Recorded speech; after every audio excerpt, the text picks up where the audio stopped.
Hello, everyone. This is Renee Rentmeester. I'm the creator and executive producer of the Cooking Without Looking TV show and podcast. And speaking of podcasts, we have Sylvia Stinson-Perez, our esteemed host of our show. And she's a world traveler and does many things. And we're going to hear about her Camino de Santiago today. Sylvia, welcome. Hi, Renee. Thanks so much for inviting me to talk about this. No problem. But before we start, tell us a little bit about your blindness because I think the two of those things together really exemplifies our motto of changing the way we see blindness. Okay, well, I have been visually impaired since I was born, so I never had good sight. I had more, but over the years, as an adult, I lost more and more, and now I only have light perception, and it's due to retinitis pigmentosa. And so I was really fortunate to have parents and a family that were incredibly supportive, encouraging, and really pushed me to go to college and then, I worked hard to find a job, which initially was a little challenging when you can't see and you're a Okay. social worker. And I discovered the vision rehabilitation field and really just became, I don't know, committed to it and committed to the whole advocacy and helping people live the lives that they could and just making that impact in people's lives. And so I've been really blessed to have this, amazing career where I've gotten to lead organizations and people and do some great advocacy work, some training, and um, just Well, you're a great help change the way people see blindness. I think that really is true. Yeah. Well, you're a great role model too, you know. Thank you. And yeah, yeah, I'm not even just saying that you are. You're an amazing role model. And when I want over the years, we've known each other, probably more than 20 years, right? Yeah. Yeah. I remember recording that first Cooking Without Looking TV show. I was possibly in my young 30s. I think my daughter was just a little girl then, so and she's grown now. So At yeah. the Miami Lighthouse for the blind and Hmm. visually impaired. Yeah, yeah. Hmm. You made the lasagna that you didn't have to like cook the noodles ahead of time. I have never cooked lasagna noodles in my life. You don't have to. And that's Well, the other thing is over the years I've really developed this passion for cooking and teaching people how to cook. So it's fun. But it's also fun to eat the yummy food you make. oh, most definitely, most definitely. Well, okay. Tell us about de Santiago. Tell us about it. Tell us what it is and how you decided to do this along with your husband, right? Mm-hmm, mm-hmm. Well, I had heard about it for a few years from a couple people who said, "Oh, I want to go do that." And I'm going to be honest, there was a part of me that was like, "Why would you ever want to do that?" Walk on, and I enjoy physical activity. I am an adventurer, but I was like, "Why would you want to do that?" And then a couple years ago, I followed someone's journey on social media, and they would make videos every day, and they talked about it and I just felt this incredible, like, wow, that's a journey. That's a emotional, spiritual, physical journey that I think I really want to know more about and want to do. And so we just decided to do it. And we booked our flight, and that's it. We booked our flight. Wow. And we arrived in Portugal, took the bus up to Porto, Portugal, and I think we had one night accommodation plan before we left the United States. So, and as we walked from Porto, Portugal to Santiago de Compostela, we walked about half of it was maybe a little bit less than half was in Portugal before we crossed over into Spain and Tui. And the rest was in Spain in the Galicia region. And so we would book our accommodations the night before every day for the next day, deciding how far we thought we could walk. And we walked about an average of 13 to 14 miles a day. Our longest was over 17 miles. And the weather was mostly beautiful. We did, the last few days we did have to walk through some rain, which was not horrifying. Um, but what I loved is we're walking alongside hundreds and hundreds of other people. We would start off in the Wow. day. You'd start off in the day, and there'd just be all these people with their backpacks walking out. And there were many times where we were the only ones. Like we would be on. I remember one day we were walking through this beautiful wilderness area along a path that there was a creek flowing along the side, and it was just beautiful birds singing. And um, Well, how do you prepare for something like this, Sylvia? you walk a lot. You don't have to be able to walk, you know, 13, 14 miles a day before you go, but you certainly need to be able to walk 5 or 6. You have to like walking. That's a for surety. And we continue to walk. We several days a week, we walk 3 to 5 miles a day, several days a week. We went yesterday, even in the heat, even in the cold, you have to Right. enjoy that.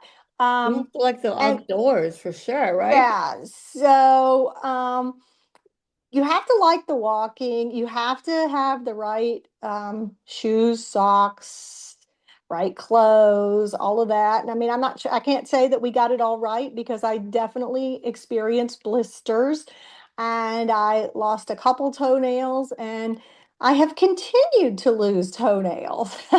And why is I mean, that? I'm several, let's see, May, June, July, August. I'm 3 months out and I am in jeopardy of losing another toenail. Is rigorous hiking up and down down declines. Just it's a common thing that can happen. I never heard of that. Well, Yes. what is the end goal with all of this walking? So I think it's not so much the end goal. It's the what happens to you on the walk. So, as I said, it's really an emotional, spiritual, physical journey. And you meet people from everywhere in the world, which that was incredible. But one of the most profound epiphanies I had is that as someone who's blind, I like to be in control of everything. Like, I just need to know where's my stuff. I need to have the details in my mind. And Sure. before I go out somewhere, I'm like mapping out the route in my mind, and I want to know all those things. And when you're out there, you're going to encounter every Hmm. terrain you can imagine. It's not just dirt paths, it's not just walking along the ocean on a boardwalk or in the sand. You're walking on cobblestones, you're crossing little mountain peaks, and so there's rocky paths. You're walking along highways, so it's everything. And after day 3 and not knowing what is that next bend gonna what's gonna Right. happen next, I had to kind of say to, or where are we gonna sleep, what is tonight? So we slept in our we were 21 days there, we slept in 20 different beds. And Oh that my gosh. you got to be prepared. I mean, that is like, you got to be adaptable. And so after the third day of just being worried about that and asking questions and thinking about it and dwelling, I finally just said, I'm going to let all that go. And when I could let all that go, I could really focus on my surroundings and listening and enjoying and being present. And so that was a profound like epiphany for me and trying to bring that back to the world, to the real world. And then the people you connect with along the way, and the communication that you have to have with, like, if you're blind, you've got to have really great communication with the person you're walking with, which was my husband. You know, And your husband's it's sighted, right? he is, and so, and I used my cane some, but that was really not working out on many of those terrains. So Right. we had created a tether system, and so his just communicating with me and me holding on to that tether is, became 90% of how I did the Camino. And then, but your ultimate goal is to get to Santiago de Compostela, and it is called the Way of St. James, and because supposedly that was the path he took to evangelize, mission, whatever. And there's a beautiful cathedral there where they hold several masses a day. And so we went to the noon mass when we arrived, and it's just a welcome pilgrims.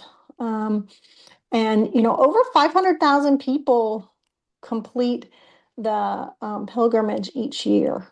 Now, how you mentioned about being in a hotel. Now, you had a choice of being in a hotel and camping in a hostel. Is that correct? Yeah, so there's like they call them albercas, and there which are hostels, essentially shared room space.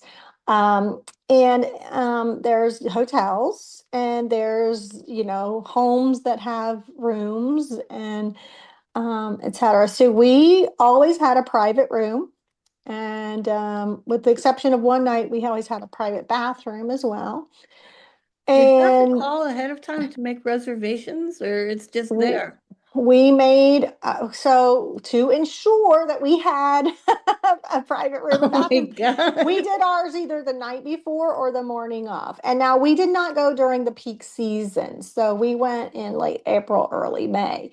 So the later it got in our journey, the tighter the accommodations were becoming. But you could literally not make reservations and show up and hope for the best. Well, you'd have to be kind of a free flow kind of Yeah, person. you have to be to do this journey. You do. And I mean, there are some people who there are companies that'll plan it all out for you and carry your luggage to your next stop and all that. So you don't have to make all those kind of decisions. Right. But we did, we did carry our backpack. I literally carried every bit of clothes that I was wearing, with the exception of my rain gear, okay, in one packing cube in my backpack. Wow. Yes. So you can't walk Now I around with won't luggage. carry, I will not do a backpack again because that was probably part of my feet issues because it was just too much for me. Well, did your husband have his own backpack? Oh, for sure. His and listen, at about day 4, I gave him half the stuff in my backpack. Well, And there were days he carried my backpack on his front because I just couldn't do it. well, you know what? I guess you can't be a heavy packer either. When I No. was looking through this online, information, I'm like, wow, this just seems like too much work to have fun. And then I'm thinking, well, I don't think fun would be the correct adjective for this. It's not. I think the joy is, though, because I can tell you, as most of my steps were painful, but by the time we even were before we finished, we had decided to do it again. Wow. So, That says a yeah. lot. And we did eat lots of good food. Sometimes, Bo, there aren't restaurants are not open. Sometimes you have to go to the grocery store. So there were many days we literally went to the grocery store, like Aldi. There's Aldi everywhere, Oh, and wow. bought ham and cheese and cookies or pastries or empanadas, fruit, um, because the restaurants, they were on siesta. So, and by the time we got to our accommodation, I was like, I'm not really wanting to go out again. So, Well, how do you know, like, when you're coming upon a restaurant or an Aldi's or whatever, like, you have to plan in a way, right? Because, like, if you're getting hungry, I mean, this is a personal experience. if I'm hungry, you do not want to be around me. Well, we tried to always have some snacks with us because you Sure. do need to be prepared that you might not find anything. So we did try to always, but we used our phones to track, locations and routes and where things were. So Now, does the yeah. whole group stay with you or you break up? How does Well, that no, we work? weren't walking with a group. I mean, but we did end up walking a few times with groups of people. Like you would see them over and over. And so you would walk with them for a little while, but then, everybody's pace is different. So you'd go Sure. off on your own or you'd take a break and they'd go on. And so if you're in a group, yeah, the group can walk together, but they don't have to as long as you're going to meet up somewhere. But no, we were walking just the two of us. So and you might chat and everyone says buen camino as you walk along, which is, Yeah. great journey. So and Renee, we did go to Once in Pontevedra, Spain, which is Once is the agency that provides blindness services in Spain. And Ah, that we took a tour and it was amazing. how would you describe it versus what we have here? I remember when I did that in Brazil, I Uh-huh. actually found their facilities, I liked it a lot better on a lot of different levels. What were your thoughts about this in Spain? Well, I loved it because first, well, I will say we arrived on a Saturday, so the director there, Jose, was just so kind and gracious because he arranged to meet us on a Saturday on his day off to give us the tour. But so they had it's have a really lovely huge space, and I was super impressed with their orientation and mobility area because they are really teaching the concept of echolocation and using your feet to understand what's under your feet. So they're all the things that I learned on my own, but was never really taught. And because, there are some centers that teach that in the US, NFB centers, but even this was far beyond even how they teach. So it was just amazing. And they start with little ones. So it was just amazing. They have amazing Braille facilities and equipment. So they're providing all the Braille even for the education for schools. They're really into they're into sports. He showed me where Oh they yeah. practice goal ball, and so that was awesome. And just so many things. I was just really impressed. Like I want to go back and volunteer. So Oh, that would be yeah. amazing. Now, how do you tell that someone is a fellow Camino person other than them just saying something? You mean as you're walking? Right. Oh, so a lot of people will have backpacks. Some people will have um, a scallop shell on their backpack. I put mine away because it was that clicking noise was interfering with my ability to hear what was going on around me. Right, right. Um, and then everyone who is kind of says Buen Camino. I'm just gonna guess this though. I'm gonna just make up something that I think visually is true. There's probably a Camino look like I'm in pain and I'm walking and I'm happy about it. Oh my God, the happy pain. Well, for our blind friends who would be interested in this, what kind of tips would you have, very specific to our blind community? Well, I would say that you cannot. I do know people who are low vision who have done this on their own. Okay, Mhm. which is possible for Right. sure. With my level of or lack of sight, because I only have light perception with one eye, there's no way I could do this on my own because it is there were very treacherous moments, like on highways, Are like there hills you're or mountains? there are, but there's also highways and tiny bike lanes that you Which have can to be walk worse. along. Yes, I mean there's a lot street crossing, walking. I mean, there's a lot of that. And it's Right. so I think people do have this concept that it's a lot of just open, and that's not the case. You're walking through towns, and I think for the most part, people are super pedestrian friendly, but you're still a pedestrian. Canes are really difficult. I mean, I tried out many different canes before going, and I chose to take along a folding and a telescoping NFB cane, which are my everyday canes, but because they're the lightest. Because imagine walking with a heavy cane or any cane in your hand for 6 to 8 hours a day using it. Oh my That's God. exhausting. So I used it in the towns and stuff, but after 2 or 3 days, even that was too much. But it also was just in cobblestones getting constantly stuck. So I just finally decided the tether system was the best. And so I think having traveling with someone who is really a great communicator, you work out a great communication system. And we're not constantly talking at all. We were really in just present in the moment, but he would tell me important things, you know, Sure. like but yeah, and so I just and our How are tether, you?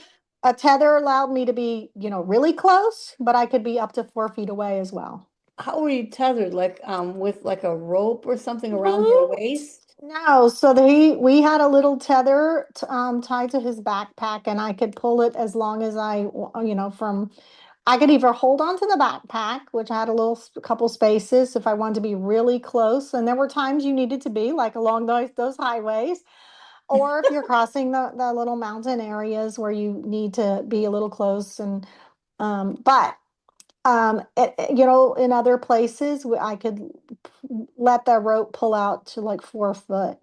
And I will tell you that there were places in the wilderness and along the ocean where I dropped the tether and just walked alongside him. And I Oh, could, but I will say you've got to have a really good orientation and mobility skills if you do not have any residual vision to be able to do that. now, was there any point you said to yourself, God, I can't do this anymore? Many of those. Many of those. And I remember a couple times just sitting down and crying because my feet hurt so much, and it is hard when you can't see. I mean, there are so many hard things, and like going over some of those cliffy, rocky parts. I mean, my husband said I probably took triple the number of steps because I, you know, had to figure out where to put my feet with Sure. his help. But, um, and I just remember just saying, this is too hard for me. And you don't understand this is how hard this is for me. And he said, but I understand how courageous you are. So, yeah. Oh, well, how many So miles? That's really we very walked sweet. 200 miles. Oh my gosh. Yeah. Well, you know what? And maybe this is a little projection, Mhm. but having traveled with husbands before, was there a point where you guys just like blew up at one another? You don't have to tell me. You don't have to tell No, me. there really wasn't. I mean, besides that, when I cried and said, you don't understand how hard this is. No, actually, and I was worried about that. I was worried about that Yeah. but no, I think we really supported and encouraged each other. But I think that part of that was we really took this as this pilgrimage for ourselves. Like, um, Right. I don't think I could travel with just anyone on this, though. I think there are people, that would be difficult. You gotta be a little chill. You do. I And was I'm just not gonna say super chill. I had to find my chill. you have to be sort of easygoing, right? You do. And I am easygoing, but I'm also You are. not. I am, but I'm not. So Um, but I found that out there, and I've been trying to hold on to that. So Well, do yeah. you think you found like on the opposite end? Do you think that this Camino actually brought you guys closer together and you have that feeling now that you're home? Yeah, I mean, I think we learned how to communicate better and have an appreciation for that. And yeah. Would you have it as a marriage counseling event? Mm, No, I'm just joking I around. don't know because it could go horribly bad. There are lots of couples out there doing it though, and I'm going to tell you, there were lots of people in their 80s. And Wow. that was beautiful to see couples and even to talk to them from across the world in their 80s walking this and just supporting each other along the way. And I think that's what you find is that and it's interesting, Renee, because we talk a lot about this concept of independence, which I hate that word because Yeah, I yeah, think we're all interdependent. And I right. think out there, I every agree. single person, including, many people are walking solo, but I think they even discover there's a point when you need other people. And I think that Oh, you I love find, that. yeah, I you love that. find that out there too, is that it's okay to get supported and encouraged, and everyone's encouraging each other. And I think that's part of interdependence is that and no one, I never felt like anyone thought me different because I was blind. Now, I mean, I'll tell you a funny story. And this was a day we were hiking a very tough hill, mountain. I don't Yeah. know, whatever it was. It was a tough, and we ended up hiking with this group from New Zealand. Cool. And half of them, I think they were New Zealand and Scottish, but they were together. So we're hiking along, and I'm talking to the lady, to the wife of this man, and something we're hiking and she said something to him, and I don't remember what. I mean, she must have he must have thought something, because she then said, oh, she can't see. And he goes, oh, I thought her husband was just giving her a tug up the mountain. And so I looked at him and I said, shh, that is what's happening, but don't tell him. Oh, that is too funny. And then they all laughed, and we actually didn't see them again until we arrived in Santiago, and they came running up to us, and we arrived at the same time. So Giving yeah. her a tug up the mountain. Yeah, I thought your husband was just giving you a tug up the mountain. Wait, But if he was, he would have been, he would look, it would have looked like he was dragging you. well, that's, I think, what was happening, Renee. That's Okay. precisely what was happening. Oh my God. Well, Anyway, well, yeah. you've got a recipe for us today. Tell us Yeah, what it and is. so yeah, so we ate. I said I went and told you about the grocery stores, but we also ate some great food on our trip. And and a lot of them were just little holes in the wall places, and we had fabulous coffee, Oh, wow. fabulous pastries. Um, but the best pizza I ever had in my life was in Spain. Yep. Really? The owner and chef was from Sicilian, but fabulous food. But one of my favorite things I had was croquetas. And I mean, my husband and I have been married for 33 years, and I lived in Miami, and his family's Cuban. And so I've had many croquetas in my life. Sure. I never loved them. I thought they're okay. It's like, if that's all there is, I'll eat that. But so one day we ate at this restaurant and we ordered croquettes. And I was like, this is absolutely amazing. Amazing. So then you're chasing, if you have one good thing, you're chasing that forever. But and I never found any of them to be that good again. But I kind of, I also am one of those who, when I have something, I dissect what's in it. Like, okay, in there's this. Okay, when I go home, I'm gonna try to make that. So I came home and I'm like, I'm gonna make those croquettes. And I looked it up and like I did a little research to figure out what I thought. I thought I knew here's what's in it. And let me find. So this past weekend, I gave it a try. And it wasn't exact, but it was as close as I think I might ever get. So here's the recipe. Okay. And they're Hey, potato remember croquettes. remember to send it over to me so I can stick it on our Okay. website. Okay. So they're potato croquettes. So you boil your potatoes. Oh, and this is a tip I want to give. So a lot of people peel potatoes. Oh my gosh, I remember my mom, she used to make potato salad and mashed potatoes all the time, and we'd have to peel the potatoes before we boiled them. Right, Oh, right. Renee, this goes right along with the whole lasagna thing, okay? Well, I don't know what happened, but a few years ago, I figured out that you don't have to peel potatoes either. You just put those potatoes right on into the pot and you boil them, and then when you finish boil them, then you peel them. The skin Right, comes right right. off. Yeah, put them in some cold water, and the skin comes right off. And and Exactly. then here's an extra thing. I have a guide dog, Nellie. She loves potato peels. So they don't even Oh, go to wow. waste. So you boil your potatoes till they're soft, and you peel them, put them back in the pot, and in the meantime, while you're boiling them, you're gonna mince up some garlic, good amount of garlic.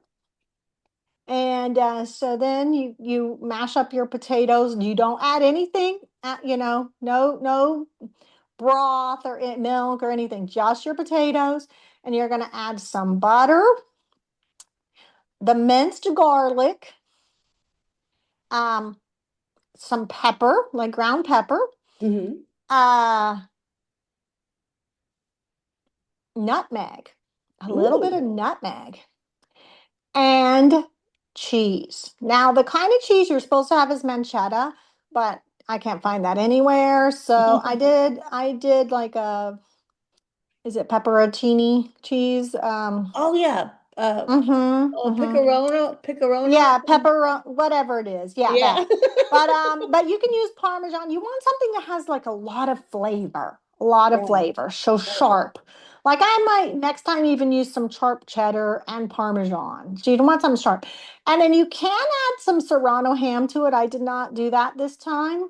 But you Nice. can, I mean, you want that to be very shredded as well. So, and then, okay, so then you add all that to your potatoes, and it's going to be thick. Okay, you Right. you mix that in really well, so the butter, the cheese, the garlic, the pepper, the nutmeg, you mix all that really well together.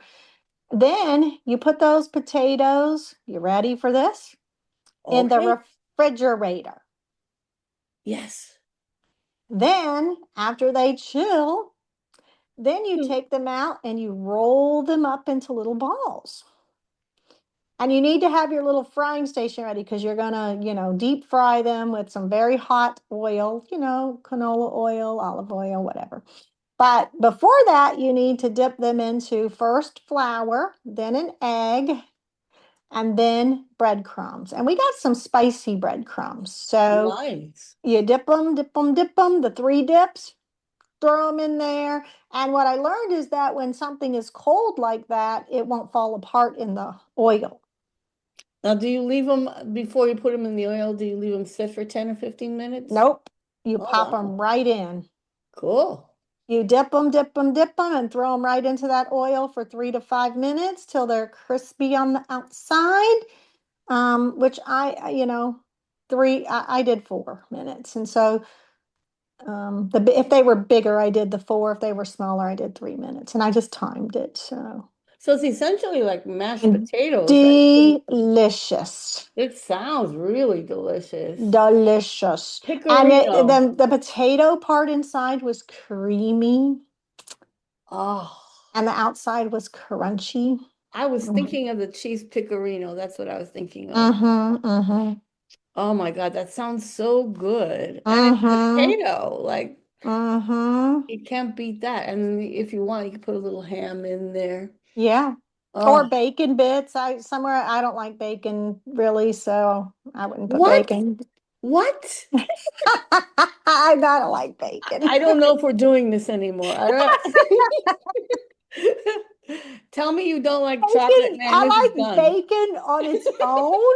Like bacon on its own is fine, but I do not like bacon in anything. You know what? I'm kind of like that too. Like some people put bacon in scrambled eggs. It's like, ick, no, Uh-uh. no, no. I like bacon. Yeah, well, I totally agree with you there. Yeah, because it Yeah. tastes like you have little pieces of something in your food. Yeah. Yeah. But, So well, that's my recipe. oh my God, that sounds so amazing. I'm gonna have to try that. I'm gonna try Hmm. that, see what it is. I'm not necessarily really good with deep frying things because I don't have the patience and I usually pull things out too fast. It's 3 to 5 minutes. Okay. Well then, do you turn them around a little or no? Yeah, yeah, yeah. Yeah, yeah, okay. Unless your oil's deep enough. Oh, I see. Yeah, yeah, that makes sense. Well, so tell us, what is your advice for another person who's blind, visually impaired, who would want to do the Camino de Santiago? What is your advice? Find a small group of people to do it with.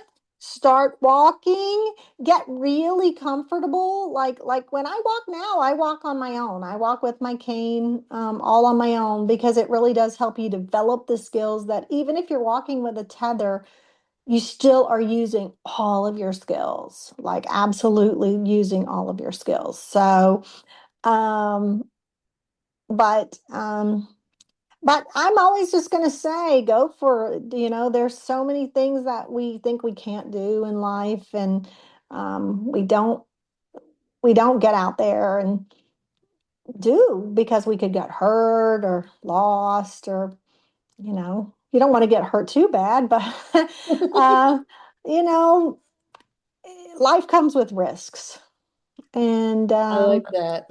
it does. And I just went out there and I enjoyed it, and I met wonderful people from all over, and it was lovely, and I can't wait to do it again. So, Oh, well, that's fantastic. Thank you so much, Sylvia Stinson-Perez, for joining us today on the Cooking Without Looking podcast. And if any one of you want to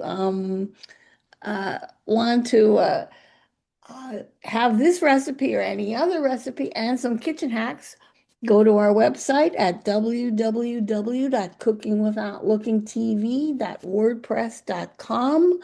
You can also order one of our official Cooking Without Looking aprons. which And I have one. yes, It's me too, great. me Mhm. too. And if you order before August 31st of 2026, your price goes down from $55 to $49.99. So that's a little bit of a savings. You can put that towards anything actually. And again, thank you so much, Sylvia, for helping us change the way we see blindness. And nurse those feet, okay? Okay, thank you. You're welcome.